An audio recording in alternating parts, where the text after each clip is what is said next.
You are going to ask Swamiji to make this desire come true. So pick something that is important to you. Later, you should not think, oh, I wish I had picked something different. Also, pick something that you have been working towards, something that has been difficult or been a struggle for you to achieve. It can also be something which you want, but you doubt your ability to get it, or may have come to believe it may not happen for you. For example, I want a happy relationship with my managers at work, but I don't think it is going to happen.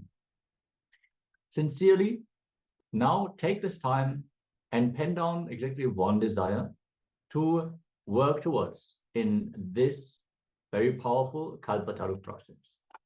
Let us take a few moments. We're going to enter into this exercise.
Yes. After we have now penned down and internalized what we want to manifest, let us now enter into the way how we have written our story so far. See, we have been manifesting a lot of things in our life. Some things we wanted, some things we didn't want. And we are now going to look into how that has happened.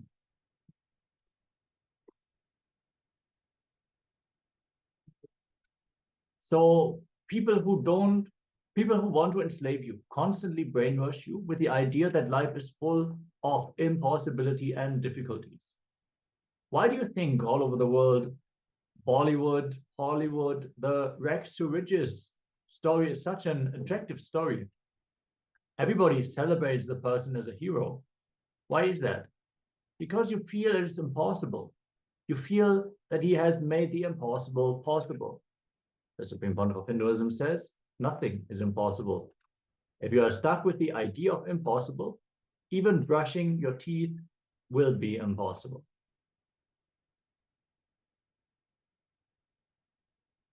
So why are we stuck with certain ideas?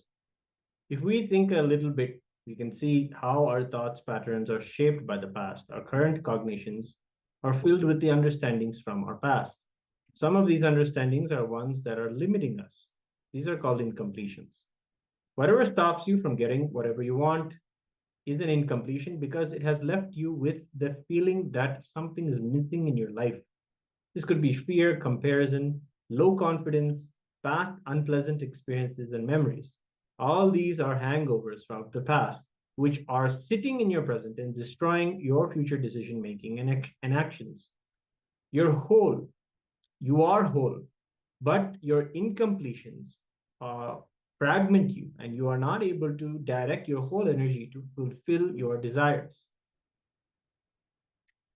Incompletions are incidents, memories, wrong cognitions from the past that are occupying the present and affecting your future. For example, if you go to a beach and you see someone getting hit by a mob, you may decide that the beach is a dangerous place. You would be afraid to go to the beach again. This is how past incidents restrict the future. Wrong cognitions lead to powerlessness, low mood, and impossibility. Let's say a girl is in a history class and the teacher asks, who is the first president of the United States? She jumps up and says, Abraham Lincoln. The correct answer is George Washington, and the whole class laughed at her. She feels ashamed. She's afraid that she will always make mistakes while talking in public. Many years later, she will still be afraid to talk in public because she's always afraid of making a mistake and others laughing at her. She will never speak at work. She will not ask for the raise. And finally, she will be stuck in the position she is in. Like this, incompletions are affecting your life.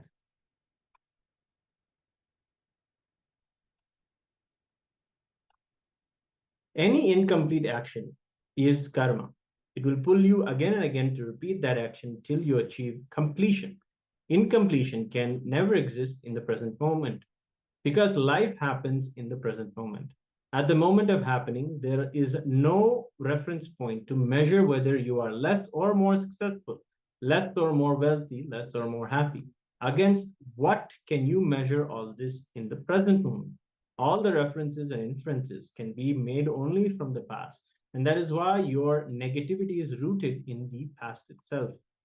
So there are three types of incompletions that we're going to be looking at today: self-doubt, self-hatred, and self-denial. So these are together known as SDhd: self-doubt, self-hatred, and self-denial. So what is self-doubt? Self-doubt arises when we face the same or similar difficult situation a few times and we fail each time. For example, if you want to learn a game, say chess, and we start playing against others, if we lose once or twice, we may get right back and try to win. The next time, if we lose a few times in a row, we start doubting our ability to learn and excel in the game itself. We assume that just because we failed a few times, we will continue to fail, and this is the root of self-doubt. Self-hatred can happen in multiple ways. Primarily, it happens as self-loathing due to negative self-image, especially after repeated failings. When we repeatedly come up short when compared to what the world expects from us, we start really hating ourselves. Self-hatred can also come from having a constantly pretending to be someone on the outside when we feel we are something else on the inside. It can also happen when our outer image clashes with others' image of us. Usually, when this happens, it is because we want others to see us in one way. They see us differently. When we feel we do not deserve something, it is usually an expression of self-hatred. And then we have self-denial. Self-denial is the gap between our image of the world and what the world expects of us. For example, if we think that the world is unfair, we will feel that we can never be lucky. We will believe that we can never win, or no matter what we do, we will always fail, and so we never try. But only if we tried a few times, we can see that our assumption about the world is not true at all.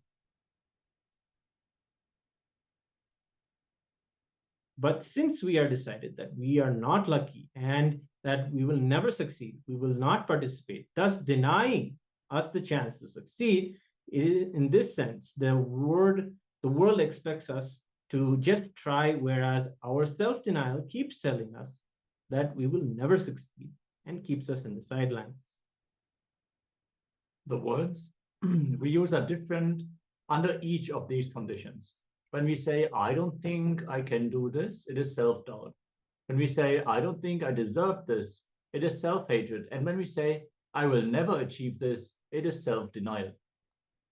The biggest human suffering is self-doubt, self-hatred, self-denial, sdhd. These are the worst diseases. The Supreme Pontiff of Hinduism says that only after self-doubt, God becomes human. Self-denial is a powerful drug that makes you powerless. If you want to hate something, hate self-hatred.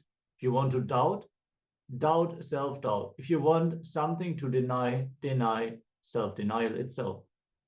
All hatred you have with others is hatred you have for you and you. This creates hatred everywhere. All doubt you have about others is nothing but the doubt you have in yourself. Self-doubt constantly creates doubt about you in others and about others in you. All denial you have for others is denial of you. This is the source of all sufferings. All your root patterns, all the grandfather of your root patterns are sdhd. If impossibility comes into your system through remembering, eject it out. Remember possibility, eject out impossibility. If you eject it, it comes from your biomemory to the muscle memory. If you eject it again, it comes to your muscle memory. If you eject it from there, it will be out of your system.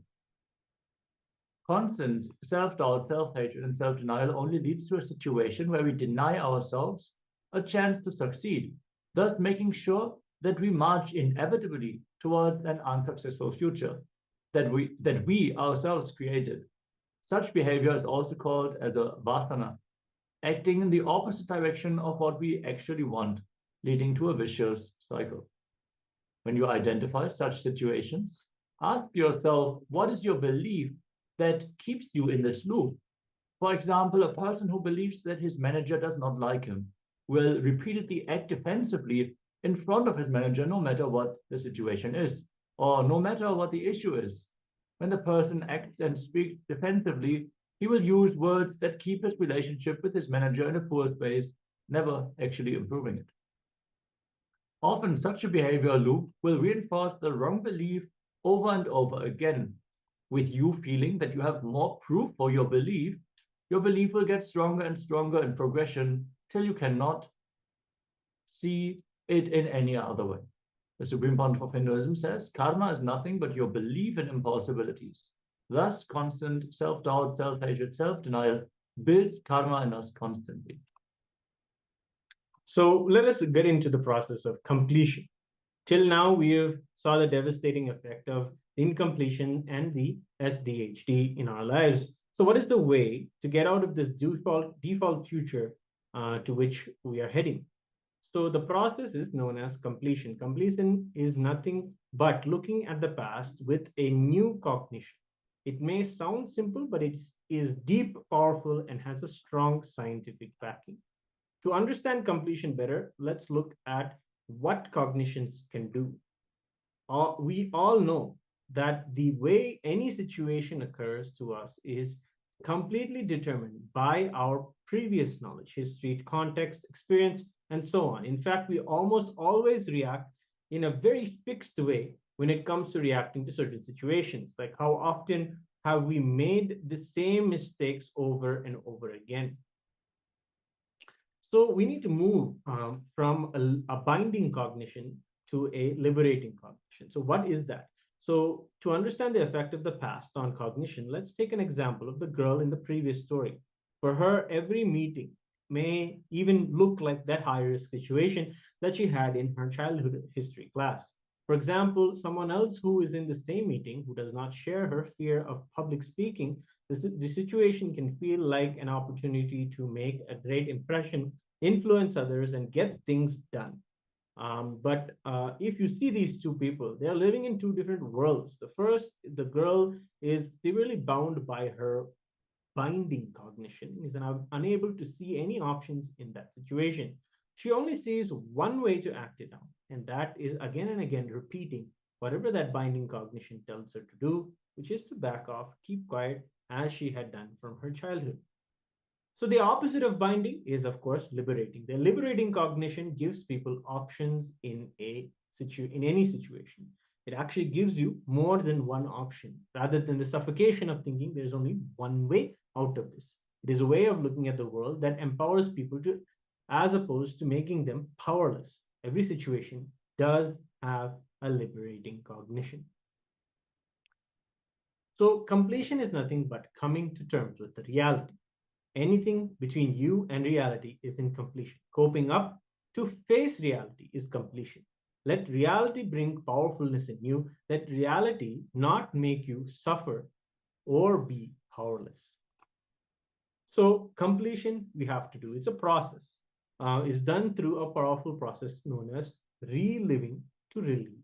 When we intensely relive the situation where we faced an incompletion, the intense conscious focus will help us relieve the incompletion. Why? This is because when we intensely live the old situation, we are seeing it through a new cognition. This new cognition replaces the old one and will remove the residual effect of the old cognition. And now, when a similar situation comes up, we recall the new liberating cognition. This process is actually proved scientifically, and when we remember incidences, the mind cannot tell whether it is a memory or a new incident. So it re-records the remembered incidents as if it was a new incident, erasing the old binding cognition of that incident, and thus the new cognition replaces it, and it is henceforth a liberating cognition. So let us see the Supreme Pontiff of Hinduism explain this beautiful process of completion to all of us. Let's get ready to do it ourselves.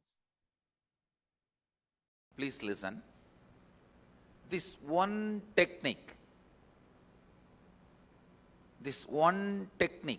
can give you whatever you want and lead you to the space of not wanting anything.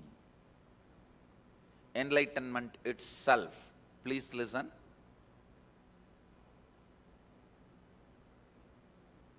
Mahadeva, Shiva, directly initiates this technique to Parvati.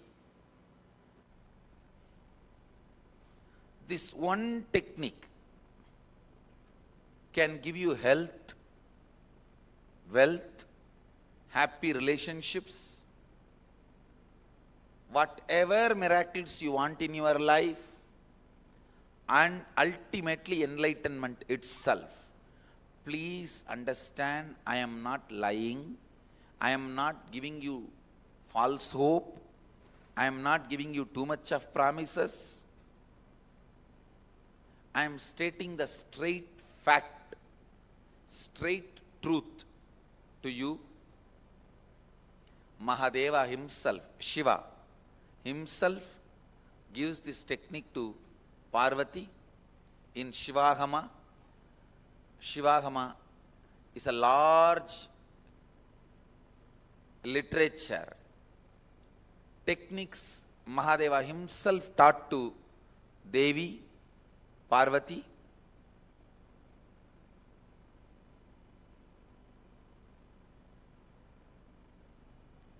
It is Mahadeva's words, but I also experienced it. So I also stand for this technique and the truth revealed in this technique. This is from Shivahama, the portion called Shivajnanopanishad, Vijnana Bhairava Tantra, 94th verse, 22nd technique. Mahadeva is beautifully describing. I'll explain this technique and then give you exact procedure how to do it. Please listen carefully. Chittat yantaha kritir nasti mamantar bhavayet iti vigalpanam abhavena vigalpair uchito bhavet.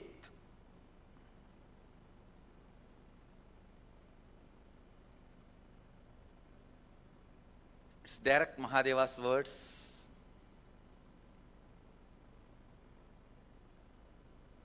I'll read out the translation. Consciously feel within the mind stuff of past memories of incompletion with its activities as mind, intellect and ego are not existing in me. By contemplating this way in your inner space, disidentify from the past impressions and memories of incompletion. Put your active attention at the space of the past happening. Relive these imagined impressions and memories of incompletion.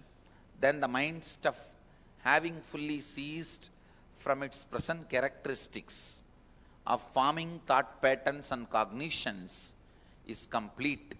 Thus you become complete and achieve the original space of complete completion. Now I'll give you exact method. I've read out the original verse and translation just to tell you it is not my discovery. The technique is from the original Vedic tradition. I am only contributing the permutation combination, means how to do it. Only that is my contribution, but the original knowledge is from Vedic tradition. I'll give you an example of incompletion. For example, actually this is one of the main example I use because I directly saw one person suffering with this problem. One person, when he was a kid, 7 or 8 year old, was walking in the beach with the father. He saw few fishermen fighting with each other. The fight ended in murder. One fisherman got killed. One person was killed. Naturally, the kid ran away from the scene. When he met me, he was at least 40. He says, even now I can't go to beach. Even if I crash beach in the car, I'll have that same palpitation, fear, same engrams coming up. Understand this situation. When I narrated this situation, how many of you feel you also have like this some patterns? Raise your hand. That's all. Now listen.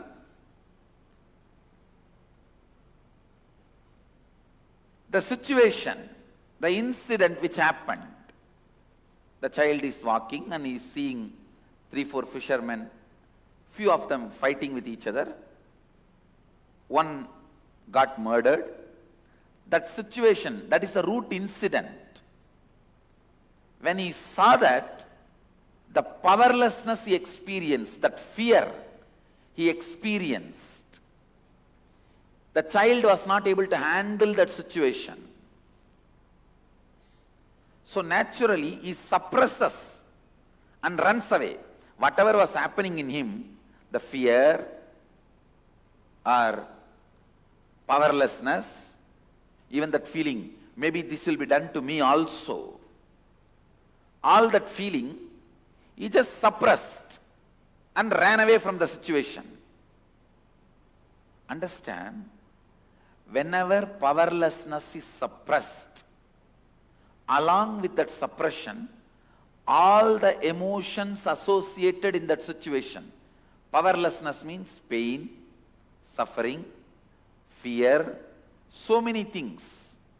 Guilt connected to it, that I am not able to do anything in this situation. So many things associated with it. All that also gets suppressed. And as long as that suppression exists, this pattern will continue. Whenever he goes to beach, he will go through the same moments, experience, which he suppressed first time. For example, the suppressed powerlessness acts like a ground, and the pattern is a tree. I'll try to draw a tree. I don't know whether it looks like a tree, but imagine it's a tree. The suppressed emotions, powerlessness, fear, anger, inability to help, guilt, resentment, whatever the child would have gone through at that situation at the age of 7, when the incident happened, all that suppression forms like a solid ground for this incompletion pattern, tree to stand. See, this is the suppressed emotions.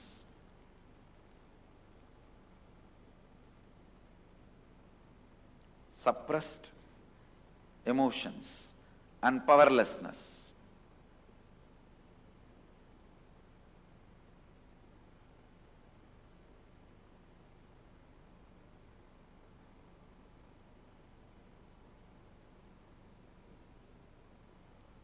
And this tree is the incompletion pattern.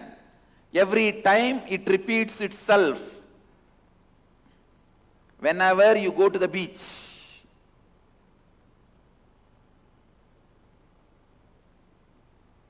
the experience repeating itself, the fear repeating itself, that attack, panic attack happening, that is the incompletion patterns. Listen.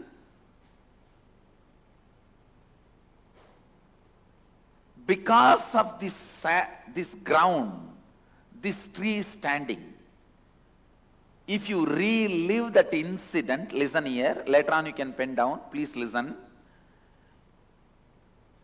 If you relive that incident, not remember, there's a big difference between remembering and reliving. Remembering means, now that man, when I met him, he was 40. Being a 40-year-old person and thinking what happened at the age of 7 is remembering. But forgetting you are 40, becoming that 7-year-old, that same intelligence, same space, same mood, same identity, even the idea about me, I, which you had at that same time. See, that person, to relive, has to become that 7-year-old identity. And if he relives, if you relive, this suppressed emotions, powerlessness will break, it will open up, it will leave your system. Automatically this incompletion pattern tree will not have place for its roots, it will fall off. Listen, This is the science of completion. All suppressed emotions, powerlessness, difficulties, guilt, resentment during the root incident keeps the incompletion pattern alive. If you relive that root incident, not remember. I am not asking you to remember. Remembering is superficial. Reliving means forgetting your present age, everything, dump it, go back to that age when that incident happened. Same mind, same energy, same consciousness, same intelligence, same identity. Become that, decide to become that, and start reliving the incident. Suddenly you will see all that pain, suffocation, you go through everything once more, but this time completely. You will allow that to leave your nervous system. You will allow that to melt down through your nervous system. You will allow that to cleanse your nervous system. With this cleansing, with this releasing, the panic attacks regularly you go through, incompletion pattern attack which you go through regularly will not be there. It will just collapse. The incompletion tree, incompletion patterns tree will just collapse because the ground is gone. The tree is not able to have the right ground. When the ground is taken away, naturally the tree collapses. This is the science of reliving. Please understand. Whenever I ask you to relive, don't judge that incident with your present knowledge. No. I am not asking you to reconcile. No. Completion is not reconciliation. It is not remembering. It is reliving. How many ever time you try to reconcile, you will never be able to forgive yourself, some people in your life for what has happened. So reconciling is not what I am asking you to do. Relive, not only you will forgive, you will forget them. I don't even ask you to forgive. Don't forgive. You will simply forget them. You will simply forget them. I tell you, when you are able to forget them, they will have their karma back. Understand?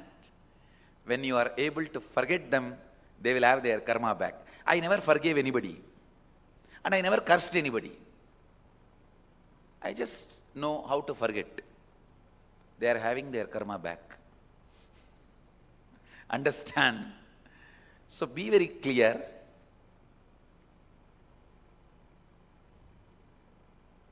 Incompletions create emotional knots. I tell you, if you are holding on to that hatred, grudge, fear, unable to forgive yourself and others, you are only going to suffer. It's like you drink poison and you expect your enemy to die. No, that's foolishness. I never get agitated. I just make them get agitated. I just agitate them and leave it. Forget. You will be living in your space. They will only be getting agitated. Whoever has attacked you or tortured you. So listen. Completion is not reconciliation. Completion is not remembering. Completion is reliving. All of you are clear? Now, you have written so many of your fears and the incidents when the fears started. Pick up one by one the incident. Relive means forget your present age, identity, personality, drop everything. Go back to that same age and that same identity, that same mental setup. As much as you can remember that, become that. And try to relive that incident, how it happened, step by step. Slow motion flashback. Flashback in slow motion. Relive at least 5 times. Relive at least 5 times. You will see so much of suffocation, pain, resentment, guilt, anger, feeling tortured. Everything will open up. Everything will leave your system. The more and more this powerlessness leaves your system, more you will be blissful. More you will be complete. Of course, I am here. I'll also support you. I'll do my job, my jadoo, so don't worry. And I'll see to it you are complete. With Mahadeva's grace, as a living representative of his energy, I bless you all. Let you all achieve complete completion, complete Purnatva in your life. Let's start the process. One by one, pick up each incident, each incompletion. Relive 5 times and move to the next. Relive, relive and relieve. Pain, everything to melt down and complete.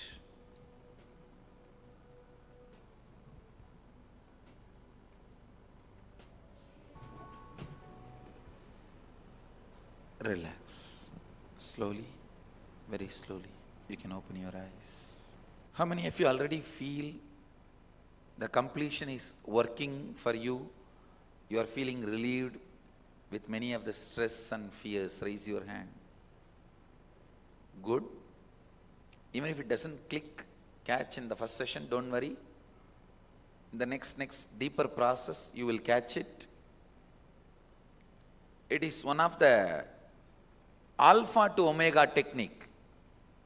From a beginner to the professional seeker, this is the best technique. If you are new to spirituality, or you are in spirituality for last 35 years, 50 years, this is the technique.